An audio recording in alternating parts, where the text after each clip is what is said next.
What a headshot! What a head! How's it guys, this is Dayvy, FPL, and welcome back to the Fantasy Premier League video here on my channel. And on this video, I will take you guys through my transfer plan for the upcoming Game Week 9. So Game Week 9, hopefully not blank Game Week 9. As you guys know, there's kind of going to be some train strikes occurring at the beginning of October, but hopefully those won't affect our kind of Game Week 9 fixtures. But for now, let's just focus on the transfer plan going into the next 2 weeks. Now I say 2 weeks because obviously it's going to be an international break. Please at least take a few days off. Don't think about FPL too hard because this is going to be a nice well-deserved break before the FIFA World Cup. Now in this video I'm going to take a look at blank Game Week 8, how the squad got on. Let me know in the comments down below how you guys got on. How many points did you end on? How big was the green arrow? Because if you're watching this channel, hopefully you guys did get a green arrow. We're then going to take a look at the transfer plan, and please remember this will be kind of a very initial transfer plan, as mentioned, the international break coming up, but I want to give you guys some thoughts that I'm currently going through, and we'll see how this progresses over this international break. Now if you guys are on a wildcard for the upcoming Game Week 9, don't worry, I'll be releasing a wildcard draft shortly, but right now just rise those price rises, rise those price drops, and get that team value up. But now getting back to this video, the transfer plan, sit back, relax, and let's get straight into it.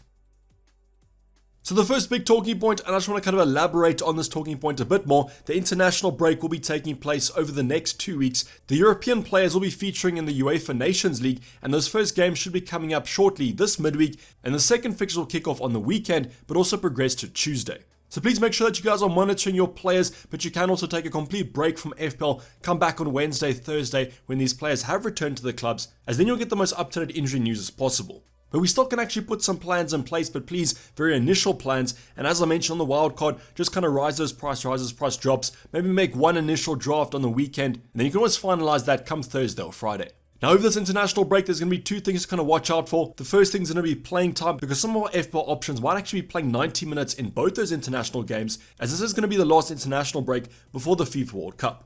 Not only the playing time, but the injury concerns are also going to be there, as most nations will probably be playing their full starting 11s. Most of our FPL assets probably going to feature over this international break. So let's just hope that all our FPL assets come out of the international break uninjured and ready to go for the upcoming Game Week 9. But you guys really don't have to pay too much attention to those fixtures. I will update you on all the injury concerns come next week. But now going on to the actual Game Week 8 or blank Game Week 8 team review. As you guys know, I actually used the wildcard chip, and thankfully we managed to get a green arrow, quite a healthy green arrow, about 35% rank rise to just about that 1 million mark. Now comment down below how many points you guys finished on for blank Game Week 8, how big was the green arrow, as I do hope that you guys ended up getting one. Now 64 points, pretty respectable kind of rank on the wildcard. There were some 50-50s that unfortunately I didn't kind of get right, but I'll talk you guys through those in my team review. So a Game Week rank of 1.5 million will obviously usually result in a green arrow, and we're currently sitting on just below 430 points. Now heading into the upcoming Game Week, the most important part of the transfer plan, 1 free transfer and 0.2 in the bank. So not kind of a big upgrade will be taking place. No Kevin De Bruyne to Salah straight swap unfortunately, but I will give you guys some insight into a potential -4 hit. Now talking about those kind of 50-50s, to be honest, it wasn't really a 50-50 for me. I actually ended up benching Maddison against Spurs, and I played Andres Pereira. Now looking at that kind of decision, in hindsight, yes, that move did not pay off. 6 points minus net gained on that move. So Maddison currently sits first place with 7 points. Now the thinking behind that was kind of looking at the XG conceded of Spurs versus kind of the XG conceded of Nottingham Forest. It's night and day there. Spurs top 5 XG conceded. Nottingham Forest literally the worst team at the moment. And even though Fulham's XG hasn't been that high, I still expect them to put on a good show. Leicester at this current moment haven't been too great from an attacking point of view, and that's why my decision came down to the fact that I just thought that Andres Pereira would score more points. So Leicester scored 2 goals, Fulham scored 3, but unfortunately no attacking returns for the option I played.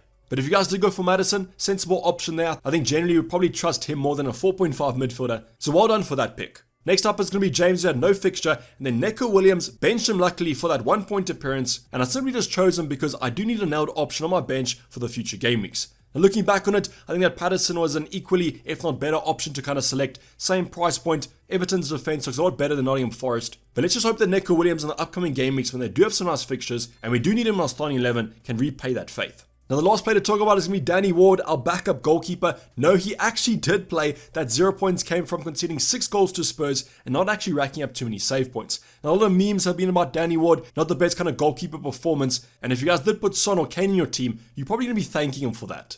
But now going on to our actual starting 11, goalkeeper didn't actually perform that much better than Danny Ward. It's going to be Nick Pope with only 2 points. Now when that Bournemouth goal went in, I just kind of sank. I knew this kind of situation could actually arise. I double up on the Newcastle defense with Trippier, resulting in only 4 points. Added to that, Nick Pope was 1 save off getting an extra point, so we had to settle with 2 points at the end of the day. Now I do think on that Newcastle defense, kind of a talking point here about the Game Week 9 wildcard, I do think this is the fixture I really needed Newcastle to actually perform defensively, and unfortunately that didn't come about. But this might be because Bournemouth are kind of rejuvenated under the new manager, they're looking a lot better, but I just think Newcastle might have let that clean sheet slip. However, I still am confident about Nick Pope still racking up some save points. I just hope they result in actual points next game week.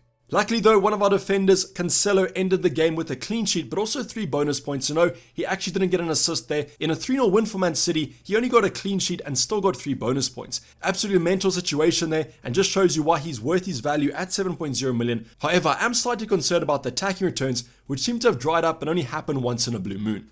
But nevertheless, Man City, a fixture-proof side, and with some nice fixtures coming up after kind of that Game Week 12 blank, we'll probably keep Cancelo up until the World Cup. So really address the Newcastle clean sheet loss, we're going to go on to Trippier, who luckily managed to get us 1 assist. It was actually going to be for Isaac's goal, who we also owned. He won the penalty. So 5 points at the end of the day, not too bad there. Kind of a clean sheet and a yellow card, but still nice to see that Trippier is getting forward and actually winning a penalty is a massive kind of advantage. Now we're going to see how kind of Newcastle adapt to this kind of draw against Bournemouth. Not the best result on paper there, but Trippier still looks like a hold for me with some nice fixtures coming up. But what I just hope about Trippier is that he has the clean sheets to the attacking threat, because I've had enough defenders this season. I'm relying on those attacking returns, and that's always a worry when you guys do own a defender. Now the final defender to talk about is going to be Kurt Zouma. Now there were actually 2 options I was looking at. The one was Tyrone Mings, the other one was Patterson, and you guys know how that story ends. Both those 2 options, one got 9 points, one got 6 points respectively, and Kurt Zouma ended up blanking. Now I did actually think that there was going to be a clean sheet in that game, either for Everton or West Ham. I went for the wrong option there, paid the price. Now for the future game weeks, the reason I actually went for a West Ham option is I needed a nailed option at 4.5. We actually went for Soufal, but there was some concern about some rotation there. But it was actually Emerson who fell out at left back, and that wasn't really predicted. But Zouma should be nailed for the upcoming game weeks at centre back for West Ham. I just hope they can improve that defensive form when I do need to call him off the bench. We're now going to move into our midfield department. We started off the defense with the Man City option. It's going to be the exact same with our midfield department. De Bruyne with a lovely 10 points. So nice little double-digit haul from the Ginger Prince. There was a kind of debate about going for De Bruyne or Kane. Happy I did go for De Bruyne, although Kane, if you did captain him, that was going to be a massive return. Now De Bruyne just showed his class, because even though he didn't really have the best of games, still got 2 assists and also a bonus point. Now that Man City side, yes, after the red card, only scored 1 goal. Was actually hoping for more after Collins got sent off. But it seems like they put the foot off the gas and just relaxed a bit. But at least 10 points is relatively respectable in Game Week 8. The next option, now talking about that kind of Maddison on the bench, Andreas Pereira getting 1 point, 2 points with a yellow card. Not his best performance, and definitely not his best performance in my FPL team. But at the end of the day, I guess Fulham scored 3 goals and their cam wasn't involved in any of them. Now there was actually a big talking point in this fixture concerning Andreas Pereira, and that was the fact that Willian started the fixture and was actually taking some set pieces off Andreas. So that'll obviously have a knock-on effect to his chances created, as he's no longer going to be on every set piece. Luckily though, in my transfer plan, I was probably going to bench Andreas Pereira for the foreseeable future. Now next 2 options to kind of round up our midfield are going to be the Arsenal assets, Martinelli and then also Saka. So Martinelli unfortunately did blank, but he's kind of the more highly owned out of these 2, and therefore my differential in midfield, which was going to be Saka, ended up getting 9 points. So like Kevin De Bruyne, 2 assists, however he did not get any bonus points, because the bonus points in that game were actually pretty split and might have been a bit surprising considering the fact that Saka got 2 attacking returns. But at the end of the day, I was happy that he outperformed Jared Bowen and Kulusevski, because both those 2 options were kind of my 50-50s that I was potentially also looking at. So I'm super happy that I managed to make this choice right in a game week where not everything went my way. Now Arsenal are continuing to show that kind of attacking threat. Did not think they'll keep a clean sheet against Brentford, but just shows you that defensive and that attacking threat of Arteta's side are different gravy this season. But with 2 tough fixtures coming up against Spurs and Liverpool, but both those games being at home, let's just see how they actually perform. Now, our final department to go over the forwards is going to start off with yet another Man City option. Erling Haaland, 6 points, double to 12. So our captain for this game week, unfortunately, did not actually do that well. Only 1 goal against Wolves, and then also after the red card, didn't do too much. So I'm pretty sure you Kane captainers were mighty happy at that. But I guess at the end of the day, it's an attacking return, and Haaland continues kind of this consistent return run. But where's it going to end? So for now, I do think he's almost a perma captain, but let's talk about that in the team selection next week. Now, unfortunately, the kind of consistent run of scoring was not going to continue for Mitrovic, only 2 points, and yet again, like Andreas, Fulham scoring 3 goals, and Mitrovic and Andreas getting no attacking returns. I thought Mitrovic was meant to be a talisman. So that wasn't the case for Game Week 8, but hopefully for Game Week 9, the talisman threat returns, because if he can score against the likes of Liverpool, surely he can score against Nottingham Forest. Luckily, our final option, and I say luckily because Isaac managed to score the penalty that Trippier won. So in terms of that fixture, I think Newcastle attacking wise weren't too great. Isaac looked nowhere near the form that he's been in the prior few game weeks, and therefore I do know I'm lucky to get 9 points from him. So a goal and then 3 bonus points came Isaac's way for blank game week 8, and that was probably a little bit lucky. But as you guys can see, this is how I kind of got 64 points at the end of the day. Would have been a nice round 70 points if I started Madison over Andres, but I'm not trying to beat myself up too much about that. But as I said earlier on, let me know how many points you guys ended on, how big was the green arrow, comment it down below.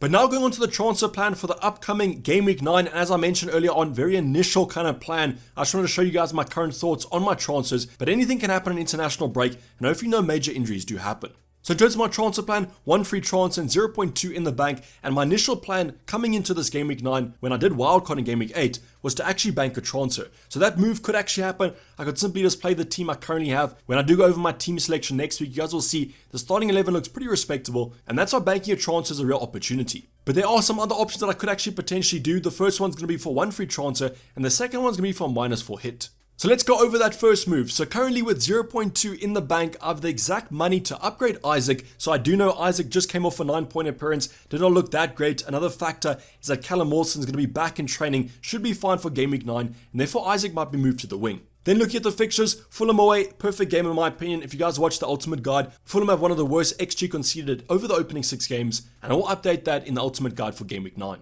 Brentford at home, we just seen them concede 3 to Arsenal. However, Arsenal are a very good attacking side, so if you're Newcastle, can also get a few goals against them. And then finally, Manchester United away, don't like that fixture at all. Think it'll be quite a tough game for Newcastle. And therefore, even though Isaac has 2 nice fixtures coming up, there is an option with an even better fixture. Now that player, you guys might have already guessed it, 0.2 upgraded, so 7 to 7.2, it's going to be Ivan Toney from Brentford. So even though Toney had a pretty quiet game against Arsenal, that Bournemouth game simply looks outstanding. Now, is it the fact that I trust Toney more than Isaac? Maybe he is more of a talisman in that kind of Brentford side. Whereas Isaac, with Callum Wilson back, might lose penalties and also might lose that centre forward spot. Now, in game week kind of 10, these two actually face each other. It's going to be Newcastle versus Brentford at St James's Park. Who do you guys back to actually get more points? This game probably will be a close one, and therefore with the next fixture in game week 11 of Brighton at home, that could also actually be a close one for Toney. So definitely this punt is purely based on the Game Week 9 fixture. Bournemouth away, even though they made life quite hard for Newcastle, I think that Brentford should have enough to dispose them. But this move I consider to be more of a luxury move. I don't think Isaac's fixtures are that bad. With Callum Wilson coming back from that injury, he might not be rushed into the side by Eddie Howe, and therefore we might get 1 or 2 game weeks out of Isaac.